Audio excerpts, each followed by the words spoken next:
7 حقیقت درباره مغز که باید بدونی. میدونستی حتی در خواب هم مغزت فعاله و بعضی از قسمت‌های مغز از بیداری هم فعال ترن. میدونستی مغز انسان حدود 20 وات برق تولید میکنه. این یعنی میتونه یه لامپ کم مصرف رو روشن نگه داره. میدونستی 95% تصمیم گیری‌هات ناخودآگاهه، یعنی خیلی از کارهایی که میکنی رو عملاً نمیفهمی چرا. میدونستی مغز بدون اکسیژن فقط 5 دقیقه دوام میاره، بعدش به شدت آسیب میبینه یا خاموش میشه.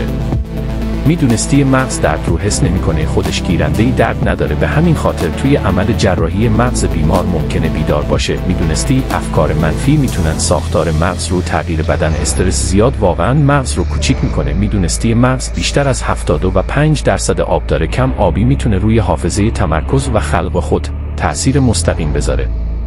میدونستی اگر منو سابسکرایب کنی هر روز اطلاعاتت بیشتر میشه.